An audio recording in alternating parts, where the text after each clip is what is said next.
Okay, so we're gonna go through the next process when a lead generation comes in. So we'll be waiting for text, email, phone call, someone to contact us. So we have background noise there with our deal hunters talking, which is what we like them to do all day long. So we will get a lead in. Robert and I being the quarterback of our deal master program and our deal hunters. We'll go out and we'll pull the lead. And at that moment, we'll start Googling, try to find the address, try and find out if the address is right. Sometimes with the callers, the address isn't correct, or if you call somebody and ask me what the address of one of their 20 properties is, they may not know it. So it's a little bit of pecking, going through trying to find it. At that moment, once we think we have the right property, what we do, unlike people that are cold calling or just calling randomly, is we find out something about that property before we call them back. So we do 5-10 minutes of research. This one, the lead said it was on First Street, which also can be Main Street in many small towns, or it used to be First Street and they changed it to Main, or it was Main Street and they changed it to First when they renumbered. So we go through it, we find out, then you find out something about the owner. So the owner is an old welder, he's owned lots of property, he currently owns 7 or 8 properties in the town, and the cold call was not a very good call. The caller struggled to get rapport with the seller. He had a lot of pauses and it was choppy. So that does not connect well with our approach of having us call and talk as real people. So at this point, I've done research. I'm gonna have Robert take point on this one. We found out it looks like it's a 4-plex. It looks like it's got a little commercial in it. Looks like he owns it outright. So now Robert's gonna call him and start the conversation all over again. Okay? All right, Robert? Yes, sir. I was listening to the phone call right now. Huh? I was listening to the call right now. This is... So listening to those calls is painful, and I know other people have had success with these type of offshore callers, but the dialect is difficult. You're calling to mostly, shall we say, good old Americans, which have a difficult time with dialect, so culturally they're having a difficult time with the dialect, hearing it. And they're not asking questions that you would ask. They're creating a lot of pauses in the call that isn't helpful. He told the guy to wait, and he probably had him wait for 20 seconds before he asked another question. When the guy answered, he couldn't understand him, meaning the caller for us who were paying to call couldn't understand him. So that becomes a bit of a disconnect. And you know, when we do it, we're having to be free flowing. So it's not, we're not reading from a script. And so that is the challenge when you have a third-party provider do it. So at this point, Robert's going to pick up the phone and try and connect with him direct. Okay? Will do. I'm on it. Appreciate it. Thank you. Bye. His phone number is... It's right there. Yeah. So at this point, he's got to, he has probably 10 seconds to try and get rapport with the guy because he's already been cold called once. So now Robert's got to make it, you know, instantly. Hey, thanks for calling. I'm the guy. Love to talk with you.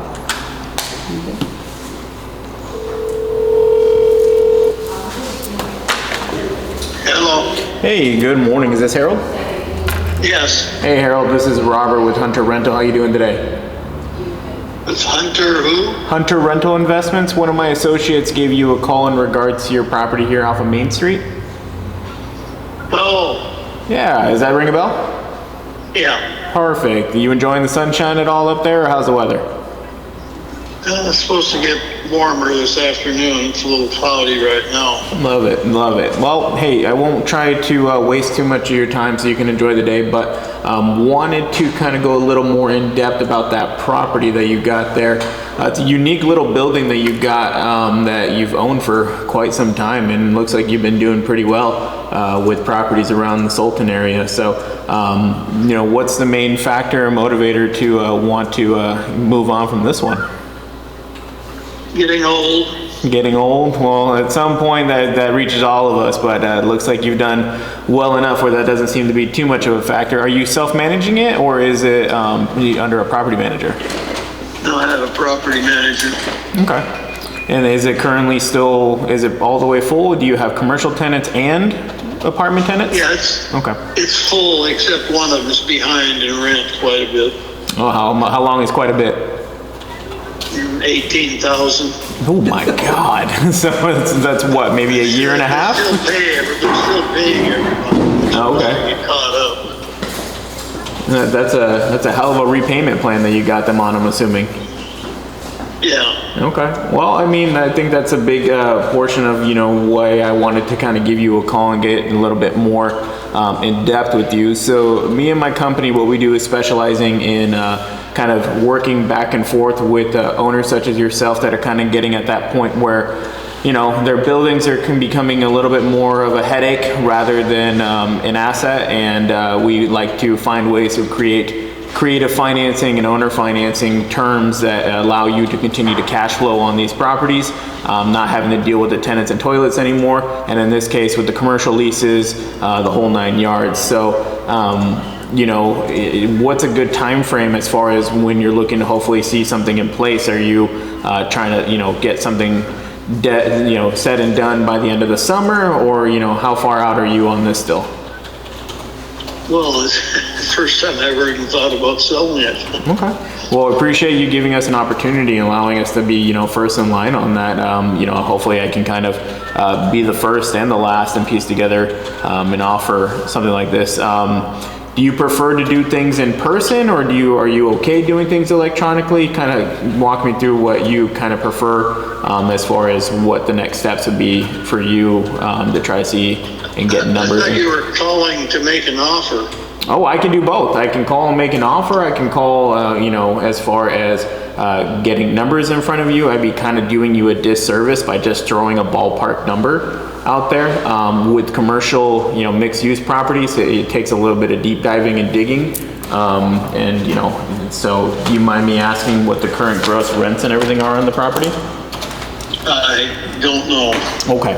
So, yeah. Yeah, you've got 4 2-bedroom apartments and 3 studios and one bedroom apartment. And the front part is it's a 2-story, okay. 60 by 60. Okay. And you said how many studios? It's got a lawyer in it and a little bakery. Lawyer and a bakery? Yeah. Are those all on commercial leases as well, and how long are those leases out for? I don't know that either. Okay, no worries.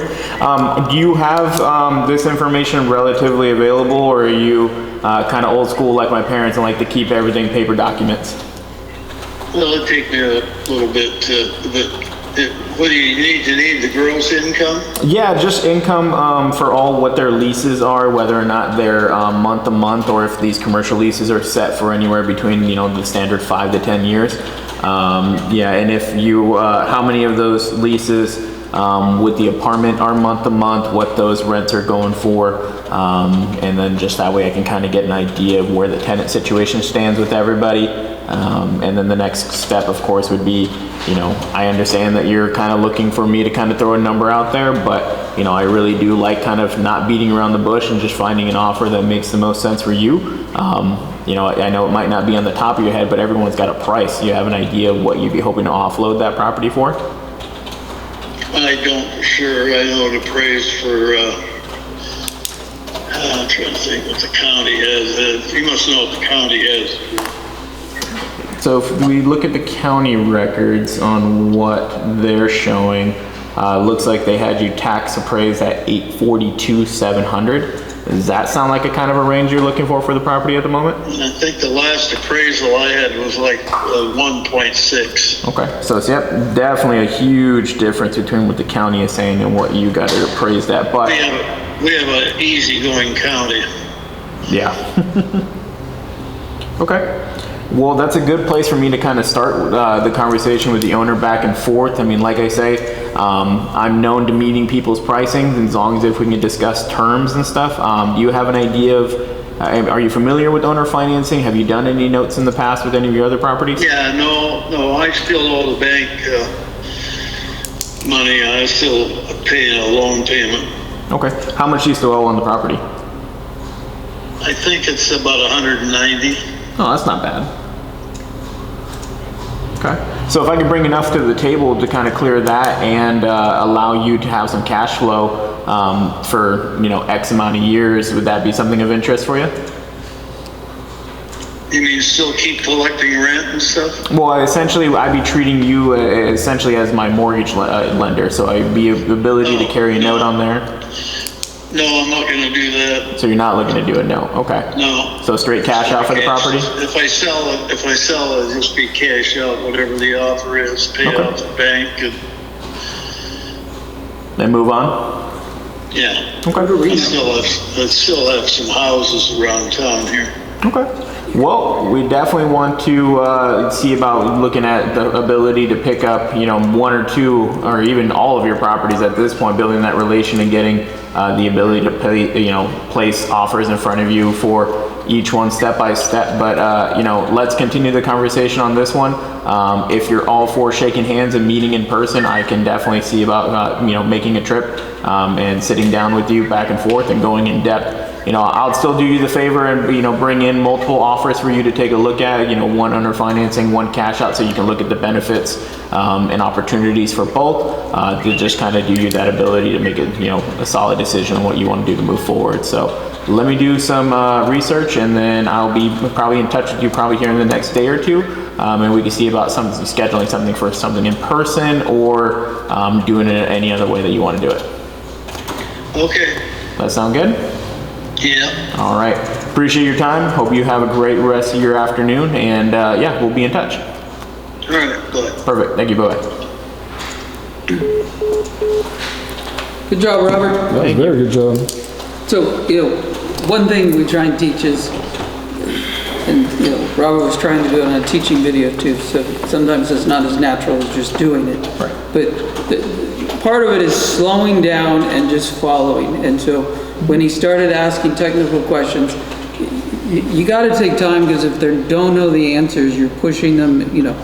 How much, like, I don't know. He's owned it his whole life. He just knows in some capacity he gets $2,000 a month from this building, $4,000 from this one, and $6,000 from that one, and somebody else handles all the fucking details. Yep. So you have to kind of just back it out, just kind of go back to, this is how we buy. Now he's been called by two people, he doesn't know who the fuck they are.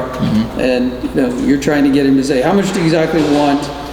It can be a multi-call process. So he's just laying the foundation right now to go back and hopefully keep rapport going. Yep. So he sounds like kind of an old school guy. So what I would do at this point is come up with two offers for that property. Yep. Cash out and deed of trust. We'll make the deed of trust one very attractive, make it short term, okay? And so at that point, you're trying to make it somewhat attractive that he starts thinking about it. Robert went there gently to try and describe what seller financing was. And mentally in his mind right now, he's at cash out. So we get a large percentage of people to start cash out and then ultimately go to deed of trust.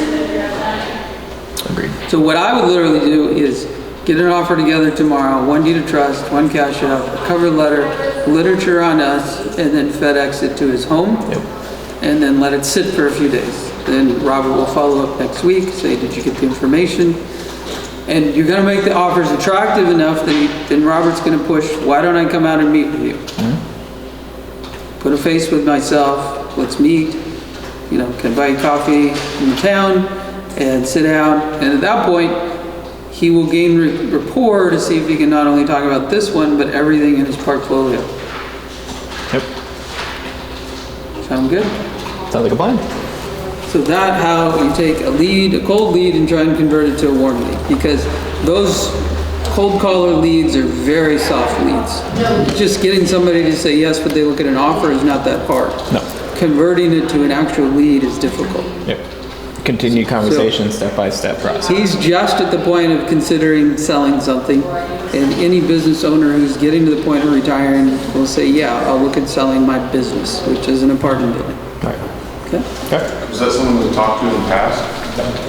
No? That was an offshore caller. From Egypt? Oh, wow. But it's a very painful call to listen to.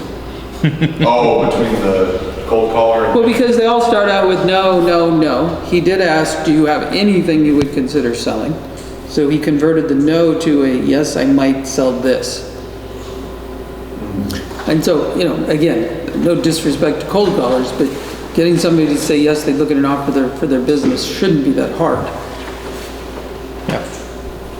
I mean, realistically, if you called 100 apartment owners that have owned their property longer than 20 years, if you can't get 10% of them to say, yeah, I'd look at something, you're probably not a good cold caller. Right. It's a business decision for them. Yeah. So, Yeah. yeah. All right, good job. Cool. Thank you.